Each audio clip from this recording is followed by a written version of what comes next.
Hello, welcome back to another blog read from rheumatology.physio. My name's Jack and I run the website rheumatology.physio, so if this is the first time you are hearing one of my blog reads, then please do go back through the others and see what you can learn about rheumatology and its implementation into MSK practice.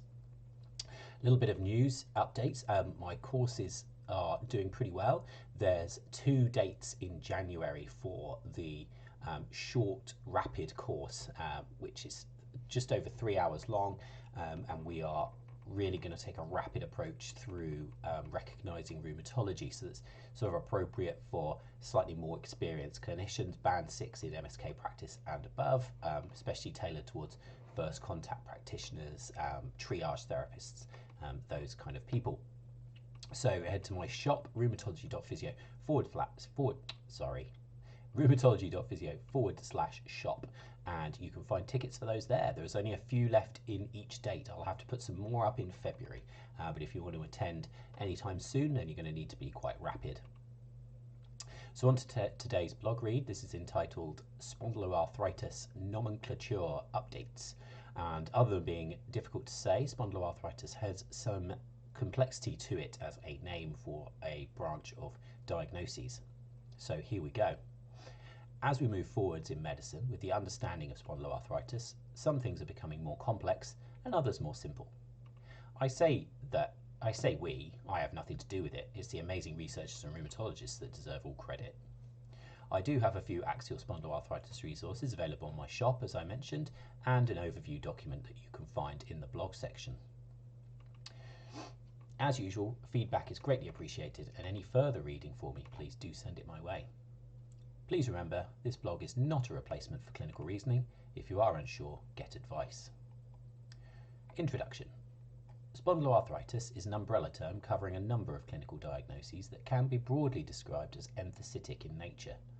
This is an oversimplification, but I do find it helpful to understand where the site of inflammatory effect is and why certain extra-articular features manifest. Once determined as a spondyloarthritis, we can break these down into different terms based on clinical and radiological features. This is useful for rheumatologists and researchers because these different presentations respond differently to both time and medications. They are also more or less prevalent with demographic variables. While as therapists we are unlikely to need to make these distinctions ourselves, it is important to know about them and to aid with our clinical reasoning in recognition roles, education, and when receiving referrals. Axial versus peripheral spondyloarthritis. This refers to the predominance of clinical symptoms. Axial spondyloarthritis, or AXPAR, will have predominantly spinal and sacroiliac joint symptoms, but may also have peripheral manifestations. And peripheral spondyloarthritis, PSPAR, will have predominantly peripheral symptoms, but may also have axial manifestations. Of note, this may change throughout the course of the disease, but is probably unnecessary to keep changing the diagnoses.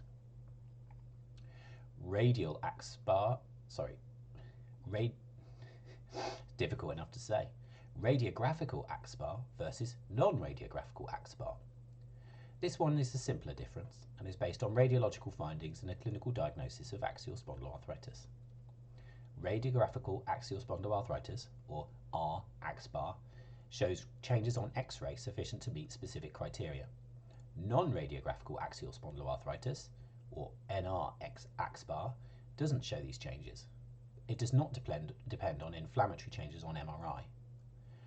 A proportion of non-radiographical AXPAR diagnoses will develop into radiographical axial spondyloarthritis.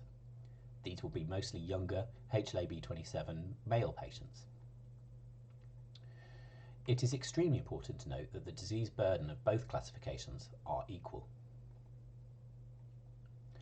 Radiographical axial spondyloarthritis versus ankylosing spondylitis. And I have a quote here from a paper by Bowl et al.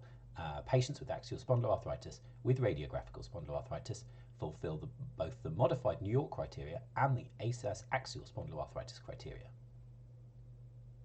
So, quote, almost all patients with axial spondyloarthritis with radiographical sacroiliitis fulfill both ASAS and modified New York criteria, which supports the interchangeable use of the terms AS, or ankylosing spondylitis, and radiographical axial spondyloarthritis. So please feel free to use either. Enteropathic spondyloarthritis. Occurring in those with inflammatory bowel disease, this can be any of the combinations mentioned above, subsequent to a diagnosis of conditions such as Crohn's disease and ulcerative colitis. End. I hope that you found this blog useful, separating out the various terms that you may hear. I don't think as referring clinicians we need to be this specific, and clearly we can't be in some cases where x-rays, etc. haven't been performed.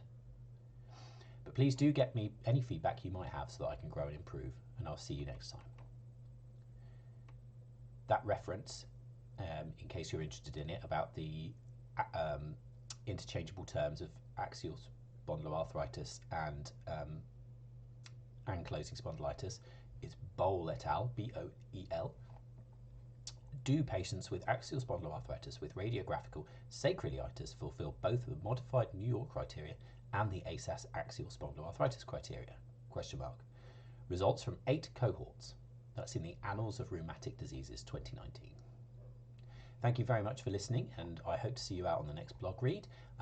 Please do subscribe to the channel. This is also on YouTube, and obviously on my website. Just search rheumatology.physio into pretty much anywhere, and I do start coming up now these days. I'm also on social media, so please do follow me on Twitter and Instagram. See you next time.